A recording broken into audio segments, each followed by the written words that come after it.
प्रिय विद्यार्थियों, मैं प्रोफेसर सियाराम मीना, सहआचार्य हिंदी, बाबू सोबराम राजकीय कला महाविद्यालय अलवर, एमए उत्तरार्ध, पेपर 4 सूरदास के विद्यार्थियों का वीडियो रिकॉर्डिंग के माध्यम से ई व्याख्यान की श्रृंखला में स्वागत करता हूं।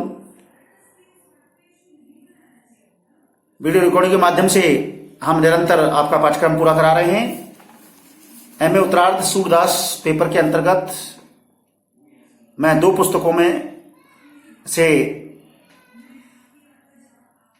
सूर सारावली पढ़ा चुका हूं और अब मैं साहित्य लहरी करा रहा हूं। साहित्य लहरी के कुछ विशिष्ट पद हैं जिनका मैं पहले ही पढ़ा चुका हूं और कुछ बचे हुए पदों का आज करा रहे हैं, अध्यापन करा रहे हैं, अनुशीलन कर रहे हैं। तो आप देखिएगा, आज के व्याख्यान में हम साहित्य लहरी का 109वां पद देख रहे हैं। आप देखिएगा, सुनिएगा। हे व्रज चंद वदन चकोर, वे रंगे हैं कवई नैना नेहे नाते जोर। धातु देश विचारी कर विपति, विपरीत पहिले जोर। पैछ लेकर पहिल तीरग बहुरी लघुता बोर। भार कर विपरीत इनकी बोई नाही निहोर। जन्म संगी अंग के को संग का को दौर। इह निस दिस मोही चिंता समुझ सजनी तोर। सूरदास पुकार कासे, करे बिनु घन मोर। पिछले व्याख्यानों से मैं लगातार निरंतर आपको साहित्य लहरी के विषय में बतलाता आ रहा हूं कि साहित्य लहरी सूरदास जी की कूट शब्दावली वाली, दृष्टिकूट पदों वाली रचना है। इसके पदों को समझना बड़ा टेढ़ा काम है। इसमें क्लिष्ट दोष भरा हुआ है। इस पद में जो ब्रजचंद्र हैं, भगवान श्री कृष्ण, उसको देख करके ब्रजमंडल में जो नायिका है यानी राधा जी हैं, वो अपनी सखी से अपनी मनोदशा का वर्णन कर रही हैं कि भगवान श्री कृष्ण के रूप छवि को देख करके मेरी क्या दशा हो रही है। हे ब्रजचंद वदन चकोर। तो कुछ उससे पहले कठिन शब्दों को समझना होगा। धातु देश विचारी कर विपरीत पहले जोर, इसका अर्थ है मात यानी माता। कैसे? धातु यानी तांबा, तामा, देश मालवा, इनको विपरीत उल्टे क्रम में रखने पर बना मालवा तामा। अब इनके पहले अक्षरों को लेने से बना माता, माता, मात। इस प्रकार से माता अर्थ हुआ। पाछले कर पहले दीर्घ बहुरी लघुता बोर, इसका अर्थ है पिता। तात कैसे? पिछला शब्द था मात, इसके पिछले अंतिम अक्षर को दीर्घ किया तो बना माता, और फिर इस ता को लघु किया तो बना मात, और फिर इनके माता और मात के अंतिम अक्षरों अर्थात ता प्लस तय को लिया तो बना तात अर्थात पिता। बार बार बार कर विपरीत लज्जा यानी बार यानी वारी जल, इसे विपरीत करने से बना लज और इससे बना अर्थ लिया लज्जा। इस प्रकार से आप देखिएगा किस प्रकार से कठिनता के साथ शब्दों का अर्थ निकलता है। हे ब्रज चंद बदन चकोर। नायिका राधा सखी से कहते हैं कि हे सखी, मेरी आंखें कब से कृष्ण प्रेम का नाता जोड़कर ब्रजचंद्र कृष्ण के मुख रूपी चंद्रमा की चकोर बनकर रह जाएंगी। तात्पर्य कि मेरी आंखें चकोर बनकर कृष्ण के मुख रूपी चांद की ओर कब एक टक निहारेंगी, ये समझ में नहीं आता है। ये तभी संभव है जब कृष्ण वश में होकर के सदा राधा के पास बैठे रहे। वे रहेंगे कवई नैना नेहे नाते जोर। वे रहेंगे कवई नैना अर्थात वो नेत्रों के सामने कब तक रहेंगे। धातु देश विचारी कर विपरीत पहले जोर। पाछी लेकर पहले दीर्घ बहुरे लघुता बोल। आगे है कि मुझे अपनी माता तथा अपने पिता के प्रति कोई लज्जा नहीं है। इसका कारण यह है कि ये कृष्ण तो जन्म जन्मांतर के साथी हैं। इस अंग का, शरीर का कौन साथी है, अर्थात और कोई नहीं है। बार करत विपरीत इनकी मोही नाहिनी निहोर। जन्म संगी अंग के कौन संग का को दौर। यह निस दिस मोही चिंता समुझत सजनी तोर। सूरदास पुकार कासे, करे बिनु घन घोर। और कौन साथ दौड़ सकता है। मुझे तो रात दिन यही चिंता रहती है। अब हे सखी, तुम्हारी जैसी समझ हो वैसी समझो। सूरदास जी कहते हैं कि बादलों के बिना या बादलों के अलावा मोर किसके सामने पुकार गुहार लगाएं। तात्पर्य कि जैसे मोर बादलों को देख करके पुकार लगाता है, वैसे ही मैं भी कृष्ण को देख करके संतुष्ट हो सकती हूं, अन्यथा मैं संतुष्ट होने वाली नहीं हूं। इस पद में प्रेय नामक रसालंकार है। जब कोई भाव किसी रस का अंग बनकर आता है तो प्रेय अलंकार होता है। यह अलंकार अन्य अलंकारों से भिन्न होता है। इसमें चिंता नामक भाव श्रृंगार रस का अंग बनकर आया है। यह प्रेय रसालंकार है। इस प्रकार से इस पद में राधा भगवान श्री कृष्ण की रूप छवि को देखे बिना रह ही नहीं सकती।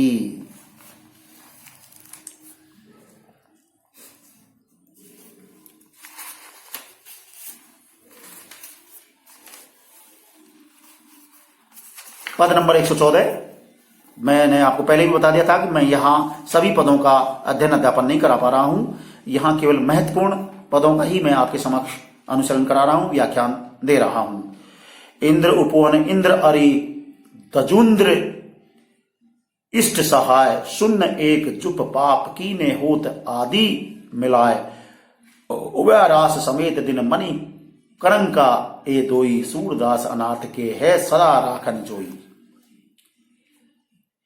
इस पद में सूरदास राधा कृष्ण को रक्षक मानने की बात करते हैं कि राधा कृष्ण ही हमारे सबके रक्षक हैं।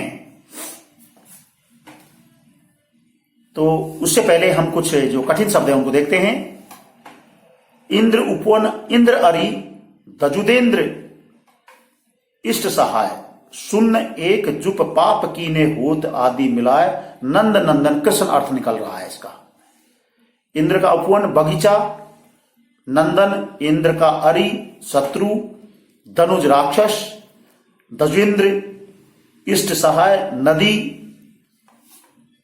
तनुजों का इंद्र स्वामी, रावण रावण का इष्ट देव, शंकर शंकर की सहायक नदी गंगा, नदी शून्य एक यानी 10 यानी शून्य और एक हो गए 10, शून्य शून्य एक एक उल्टे क्रम से संख्या हुई 10।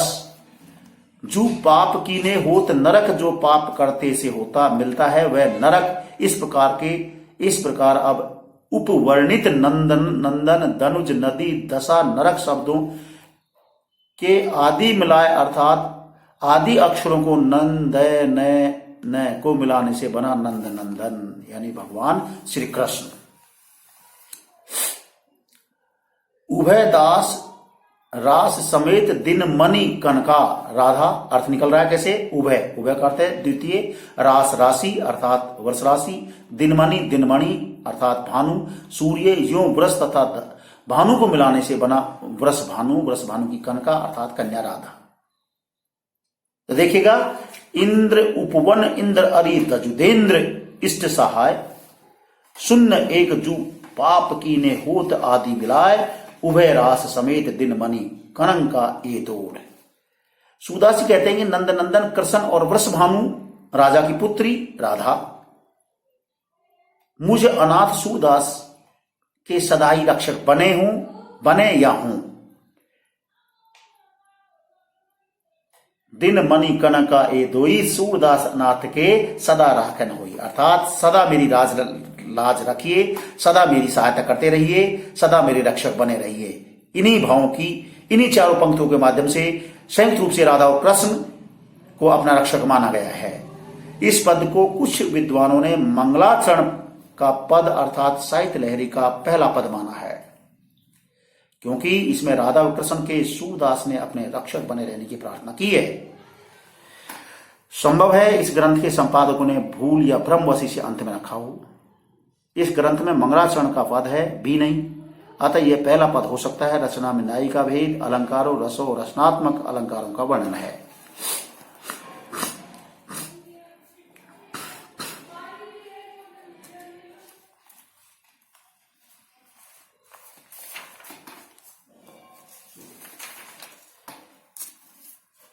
नेक्स्ट पद देखिए, पेज नंबर 139 पे है पद नंबर 1।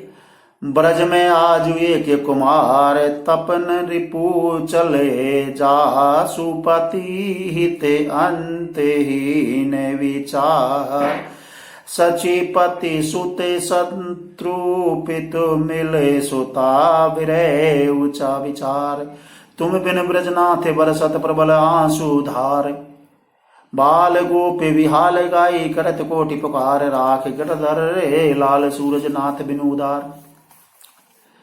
इस पद में गोपिकाएं उस विरह दशा का वर्णन कर रही है जिसमें कृष्ण के चले जाने अर्थात मथुरा चले जाने पर संपूर्ण ब्रज मंडल हाल बेहाल वाली स्थिति में हो गया है।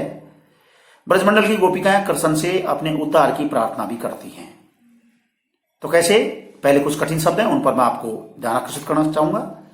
कु यानी बुरा अर्थात दुष्ट, मार यानी कामदेव, तपन रिपु चल जासु पति हित अंतहीन वृष, तपन यानी सूर्य और सूर्य का शत्रु हिम हिमालय, इसमें चल मिलाने से बना हिम प्लस चल हिमालय, हिमाचल की जा अर्थात हिमाचल की पुत्री कौन पार्वती, सु उसका पति अर्थात शंकर और शंकर का हित सहायक कौन वृषभ यानी बैल। इस वृषभ शब्द को अंत्याक्षर भय से हीन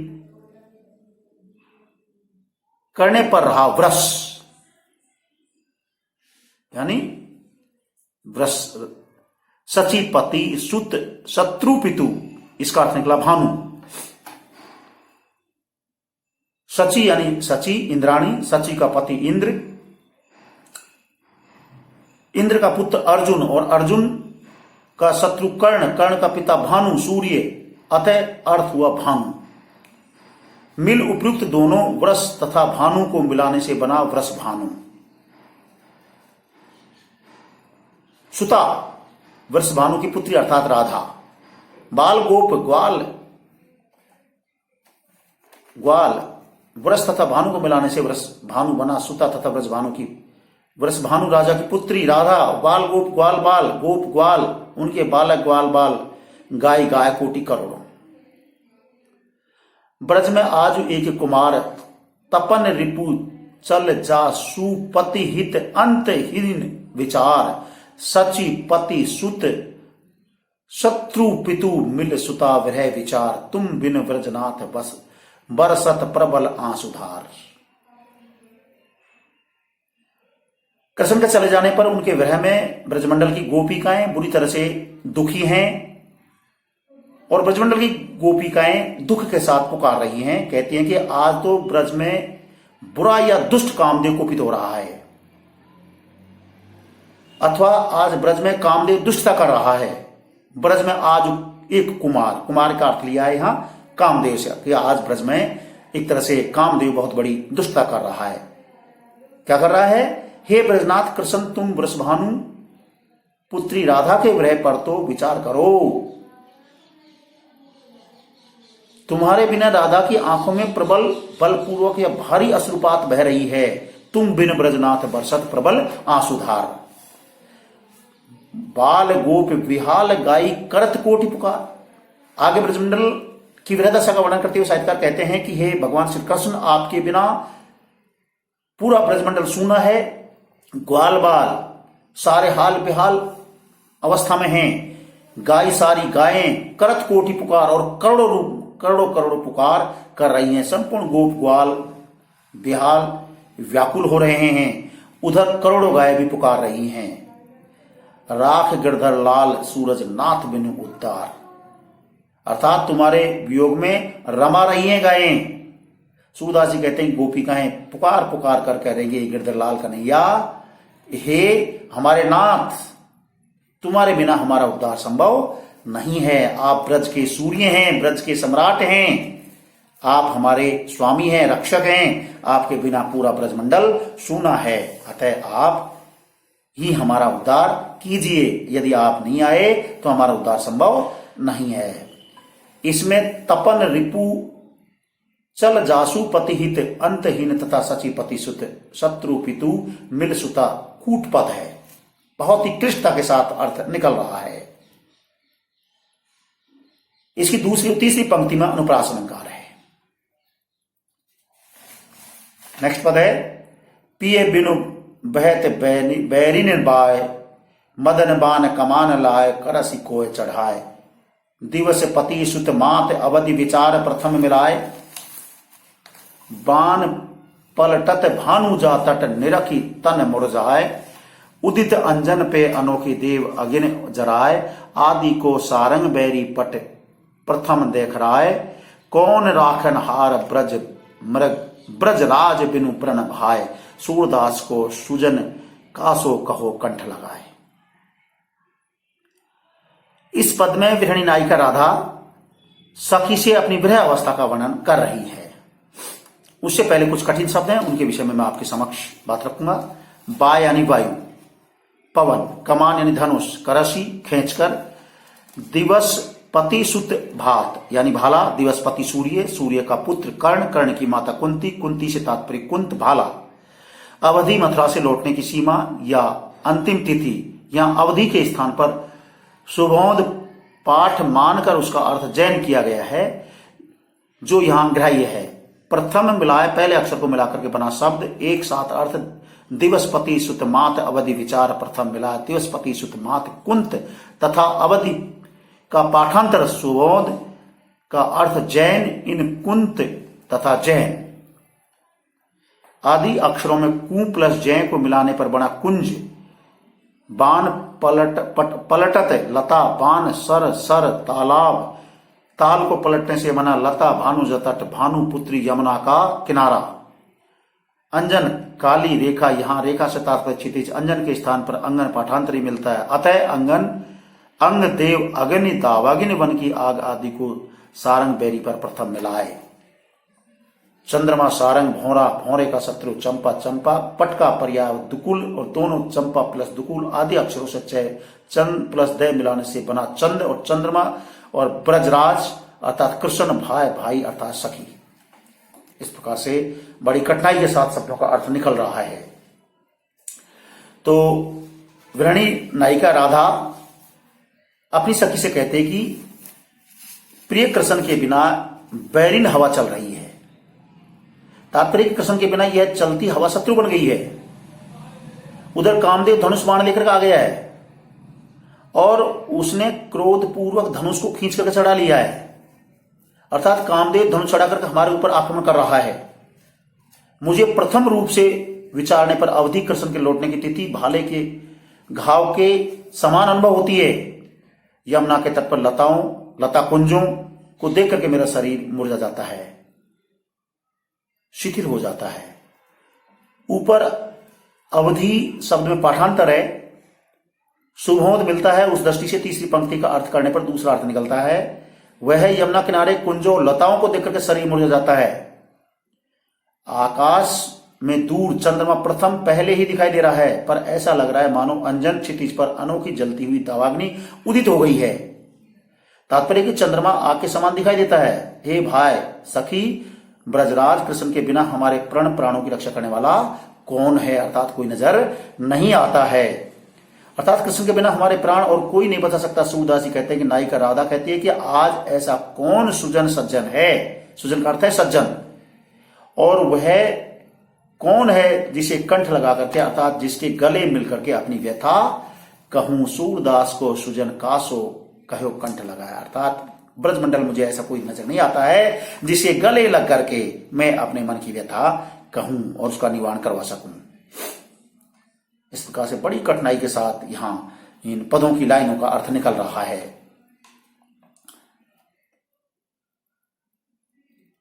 विशेष इस पद में नायिका प्रोषित पति का है, क्योंकि नायक कृष्ण विदेश मथुरा चले गए हैं और नायिका उनके विरह में दुखी है।